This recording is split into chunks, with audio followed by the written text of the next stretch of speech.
Hi, welcome back to my channel. My name is Bryndís, and today I'm doing the Mid-Year Freakout Tag.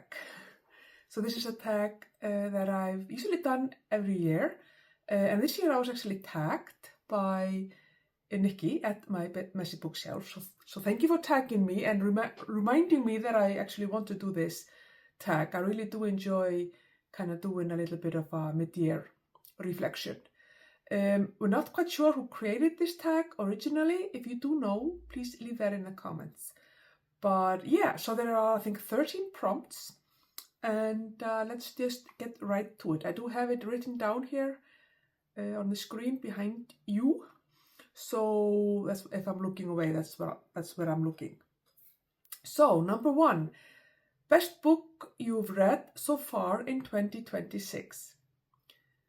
This has been a fantastic reading year. I feel that I've just been choosing books that have just been perfect for me.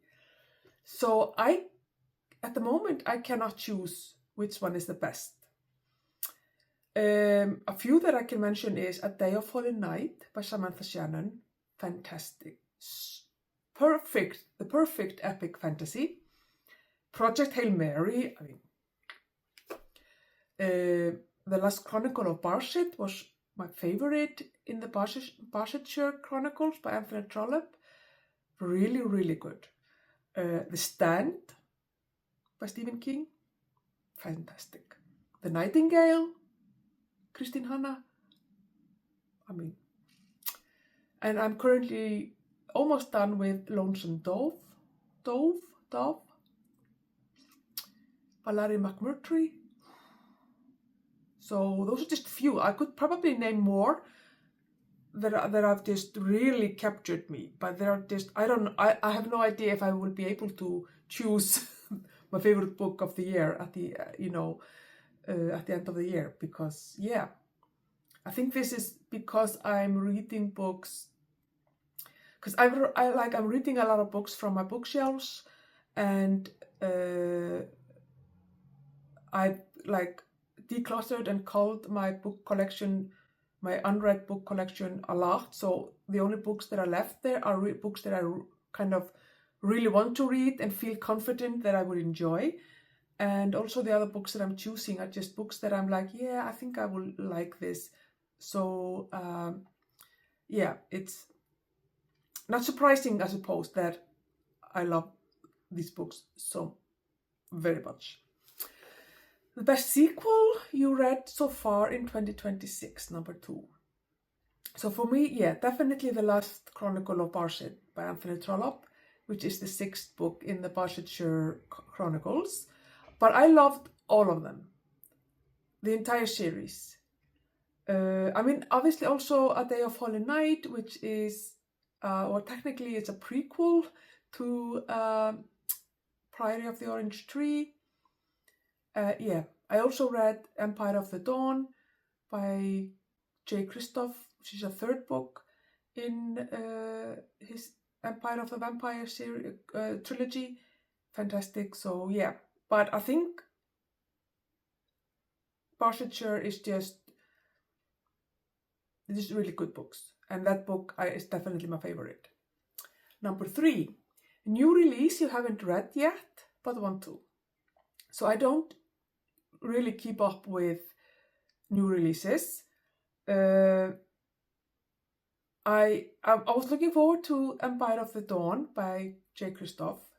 As I said, the 3rd book in the Empire of the Vampire trilogy, and I've read that already. So I'm sure there are other books that have come out in the first half of the year that I want to read, and maybe even books that this one is coming out soon. Oh yeah, I have to read that, but I don't remember any of them, and I don't really keep up with that. So I have nothing here, unfortunately. Number 4, most anticipated release for the second half of the year. Again, generally I don't keep up with new releases. I have just so many backlisted books, classics, and just other books that were published, last year or 10 years ago, whatever. But one book, though, that I'm really looking forward to, and I think that it's coming out at the end of this year, and that is the 10th book in the Outlander series by Diana Gabaldon. And Gabaldon, I think. And I love the Outlander series. I've read the 9 books published so far. I am even contemplating reading all of the 9 books and then reading the 10th book. But I haven't decided if I'm going to do that this year or not. But very much looking forward to the kind of how she's going to end the series. Because I know the TV show has come to an end, but I haven't watched the last season. But yeah, it will be just very interesting to see how she will tie everything together. So yeah, I'm really looking forward to that. And I really hope that it will come out this year and don't have to wait much longer. Number 5, biggest disappointment. For me, definitely Crime and Punishment. It's been a book that I've been wanting to read for decades, and I think I just built it up so much in my head. And it is, obviously, it's a really well written book. It's like a masterpiece. I'm not gonna deny that. But I did not enjoy it, and I was so disappointed with that. Number 6, biggest surprise. I think for me it was The Dutch House by Anne Patchett.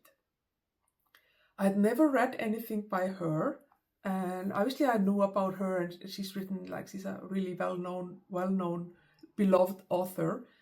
But I always not always. When I looked at the books that she's written, I felt a lot like this is too literary, or I don't know.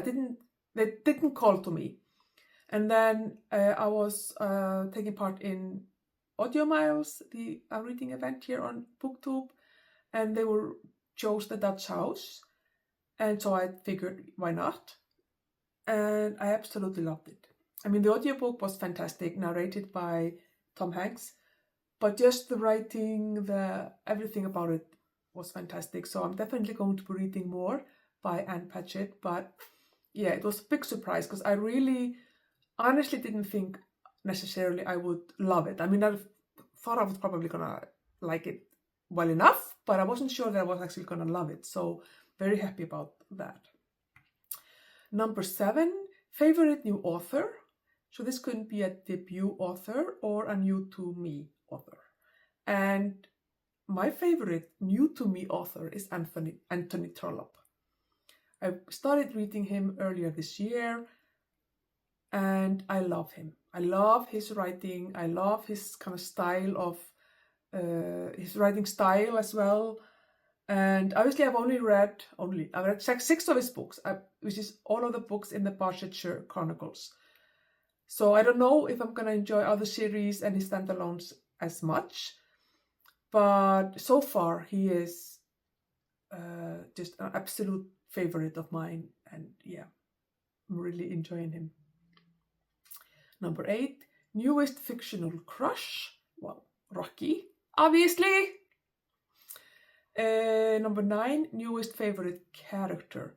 I think that would be Newt Dobbs in The Lonesome Dove. He's just such a darling. Yeah, I mean Rocky, of course, as well, but yeah, I think I'm gonna go with Newt. Number 10, book that made you cry. Well, there were actually a lot of them, because I tend to cry easily if I read something that engages my emotions. And that's one of the things that I love about reading really good books, because it's a type of therapy, really. But I think obviously The Nightingale by Christine Hanna. That book was lovely, lovely. Number 11, book that made you happy, Project Hail Mary. It was just pure joy reading that book, and it made me cry a lot as well, but it just made me so happy. Yeah, it's such a good book. Number 12, most beautiful book you bought so far this year or received. I have not bought any beautiful books this year. I have not received any beautiful books this year, so I have nothing here, unfortunately. And number 13, what books do you need to read by the end of the year? So for me, there is no need in regards to reading. I do have events and projects and everything, but I only read if I want. If it's a want and not a need or a must. I'm only reading for interest and joy. So I do want to read more books from my TBR shelves as part of my Read What You Own challenge. My plan was to read 50 books by November 5th. So far I've only read 18. So far off my goal, but you know, any book read and gotten off my TBR shelves is a bonus plus. I do have 3 more books by Charles Dickens I want to read this year. I have a Charles Dickens project. My plan is to read 6 of his books this year. I've so far read 3. And the 3 books that I want to read is David Copperfield, Bleak House, and Little Dorrit. So these are the novels. There are some short stories and I think some non-fiction. I'm reading him in chronological, like publication order, but he's published some short stories, novellas, and non-fiction in between the novels. But I'm focusing on the novels. Got the chills. I'm focusing on the novels at the moment. So yeah, so these 3 novels I want to read. What are David Copperfield, Bleak House, Hard Times. Those are 4 books in these. So I want to read David Copperfield, Bleak House, and Hard Times this year. And then next year I will continue on, and one of them will be Little Dorrit. I would also like to read more Stephen King. I am about to start one Stephen King book. I haven't started it yet, but I'm doing also a Stephen King project.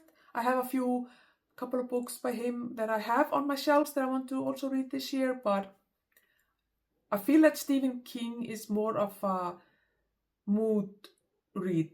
I think you really need to be in the mood to read him. For me, Charles Dickens, I don't think it matters what mood I am in. I'm always gonna love him. I mean, he is, I think, becoming my favorite all-time author, to be honest, but definitely classic. He's in my top 4, actually. Oh my god, there are so many good. I can't do ranking at all. But I feel that when I read Charles Dickens, it doesn't matter what mood I'm in. I will always enjoy his books. Stephen King is more, I feel like it depends more on the mood. But anyway, I also have some books for my diversity book bingo that I want to get to. But again, these are not needs. These are just books I want to read. Thank you for watching, and I will see you soon in my next video. Bye bye.